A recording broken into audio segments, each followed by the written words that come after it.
বাংলাদেশের গণতন্ত্রের আকাশে, নির্বাচনের আকাশে এখন একটা কালো মেঘ দেখা দিয়েছে।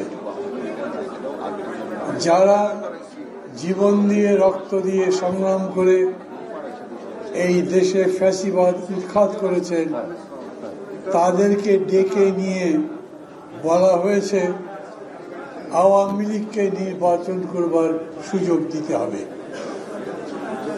তার চাইতে বড় কথা হলো, বলা হয়েছে ওদের সাথে পারলে একটা সমঝোতা কর।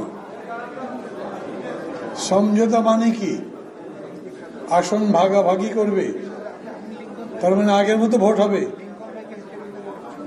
কথা সোজা সাপটা বললে একটা, আর কথা যদি ভেতর থেকে বোঝার চেষ্টা করে তাহলে তার মধ্যে মানে আর একটাও হতে পারে।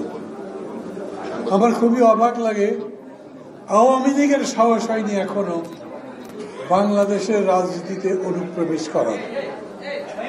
ওরা রাজনৈতিক তৎপরতা শুরু করেনি।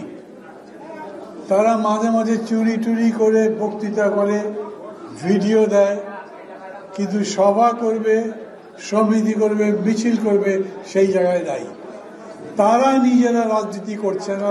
আমাদের এখানে ছোট বড় কিছু কিছু মানুষ তাদের নিয়ে এত কথাবার্তা বলছে যে তাদের নিউজ পত্রিকায় ছাপা হতে শুরু করেছে। তাদের তৎপরতায় আওয়ামী লীগ এখন আবার বাংলাদেশের রাজনীতিতে প্রাসঙ্গিক হয়ে যাচ্ছে। আমি প্রথমত বাংলাদেশ সরকারের কাছে বলতে চাই, ব্যক্তিগতভাবে আমি, আমার দল খুবই উদ্বিগ্ন। সরকারের উচিত, যার যেটা বলা উচিত নয়, যিনি যেটা বলতে পারেন না, তার কথা সম্পর্কে সরকারের একটা ব্যাখ্যা দিয়ে দেওয়া। আইএসপিআর এর কথা বলা উচিত। এরকম করে অনধিকার চর্চা করার কোনো দরকার নেই। খুবই স্পষ্ট হচ্ছে এই, আমাদের দেশে বিশেষ করে এখন যে অন্তর্বর্তী সরকার আছে তার প্রধান একটা অন্তর্ভুক্তমূলক রাজনীতির কথা বলেছেন প্রথমেই। আমরা স্বৈরতন্ত্র থেকে আবার গণতন্ত্রে যাব, উনি মনে করেন একটা গণতান্ত্রিক পদ্ধতিতে যাওয়া উচিত। কোনো কোয়ার্শন নয়, শক্তি প্রয়োগ করে গণতন্ত্র প্রতিষ্ঠা করা যায় না উনি মনে করেন। কিন্তু সেই কাজ করতে গিয়ে যখন 15ই আগস্ট সামনে এসছে, তখন তিনি গণতান্ত্রিক পথে তাদেরকে নিবৃত্ত করতে পারেননি। যিনি স্বরাষ্ট্র মন্ত্রণালয়ের দায়িত্বে ছিলেন, উপদেষ্টা, তিনি বলেছিলেন তাদের তো আমি সভা সমিতি করতে নিষেধ করিনি, কিন্তু তারপরে সভা সমিতি কেন ওই দিন পালন করা নিষেধ করতে হয়েছিল। আপনি যাকে সুযোগ দেবেন, অন্তর্ভুক্ত করবেন রাজনীতির মধ্যে, গণতন্ত্রের মধ্যে, তার মধ্যে যদি কোনো গণতান্ত্রিক মূল্যবোধ না থাকে, তাহলে তিনি গণতন্ত্রের অঙ্গনে প্রবেশ করলে পুরো গণতন্ত্র বিপদগ্রস্ত হয়ে যেতে পারে। দেশে আইন শৃঙ্খলা পরিস্থিতি তৈরি হতে পারে, বিশৃঙ্খলা হতে পারে।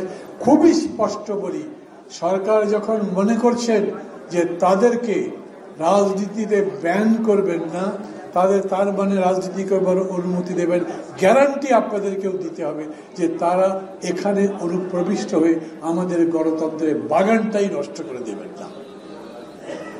সরকার যদি সেরকম দায়িত্ব নিতে পারেন তাহলে বলবেন, সম্পূর্ণ দায়িত্ব নিয়ে যদি বলতে পারেন তাহলে বলবেন। না হলে পৃথিবীতে রাজনৈতিক দল নিষিদ্ধ করার অনেক উদাহরণ আছে, বাংলাদেশেই আছে। আমি নিজে কোনো প্রস্তাবনা দিচ্ছি না, এই জন্য দিচ্ছি না যে সরকার নিজেই এই ব্যাপারে বিরোধিতা করেছেন। কিন্তু তারপরেও আমি বলি, যখন আপনার প্রশাসনের মধ্যে থেকে বলা হয় যে আমরা একটা সমঝোতার নির্বাচন করব, তখন এই সমস্ত সংস্কারের নাটক তো অচল হয়ে যাবে। তখন সংস্কার নস্যাৎ হয়ে যাবে। তখন যে মুক্ত অবাধ গণতন্ত্রের চর্চা বলছে তা নস্যাৎ হয়ে যাবে। ওর মধ্যে ষড়যন্ত্র জাল বিছাবে, শক্তি অর্জন করবে। সমবেত সাথীরা, বন্ধুরা, আমি মনে করি আমাদের প্রত্যেকের এখন সজাগ হওয়া দরকার। আমরা নির্বাচন চাই কেন? এমন নয় ডক্টর ইউনূস বা কারো প্রতি আমাদের বিদ্বেষ আছে। আমরা মনে করি নির্বাচন ছাড়া গণতন্ত্র হয় না। আমরা মনে করি যত তাড়াতাড়ি নির্বাচন হয় তত তাড়াতাড়ি গণতন্ত্রের পথ সুগম হয়। নির্বাচনের কথা বললেই যদি কেউ এরকম করে মনে করে ওদের ক্ষমতার খুব লোভ, তাহলে যারা নির্বাচন দিতে দেরি করেন তাদেরকেও তো সেই একই অভিযোগ করা যায়। কোনো অভিযোগ পাল্টা অভিযোগ করবার দরকার নাই। দেশে গণতন্ত্র প্রতিষ্ঠার জন্য যেহেতু নির্বাচনের কোনো বিকল্প নেই, অতএব যত তাড়াতাড়ি নির্বাচন দেওয়া যায় এবং জনগণের গণতান্ত্রিক অধিকার প্রতিষ্ঠা করা যায় ততই লাভ। আসুন আমরা সবাই সেই পথে যাই। আমাদের কারো প্রতি কোনো বিদ্বেষ নাই, কাউকে ঠেকাতে চাই না, কাউকে আটকাতে চাই না, এমনকি আওয়ামী লীগকেও নয়। কিন্তু আমরা জানি যত অন্যায় তারা করেছে মানুষ তাদেরকে গ্রহণ করবে না। আমরা এটাও জানি যেই প্রধানমন্ত্রী বক্তৃতা করতে পারেন আমি এত উন্নতি করেছি যে আমার পিয়নের 400 কোটি টাকার সম্পদ আছে। ভেবে দেখেন, প্রধানমন্ত্রী এইটুকু বিবেচনা বোধ দেয় যে 400 কোটি টাকা লুট না করে কোনোদিনই কামাই করা যেতে পারে না।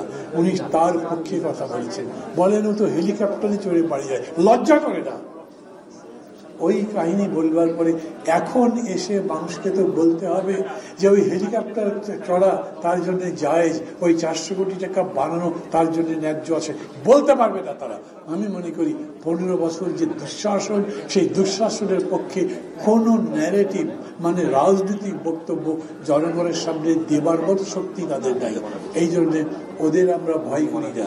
আমরা শুধু ভয় করি ওরা পরিবেশ নষ্ট করবে, বাগানটা নষ্ট করবে, গণতন্ত্রের যে যাত্রা আমরা শুরু করতে পারি তার পথে বিঘ্ন সৃষ্টি করবে। নিশ্চয়ই আমরা তার বিরুদ্ধে লড়াই করব এবং জয়লাভ করব, সেই বিশ্বাস রেখে আমি আমার কথা বলা শেষ করছি।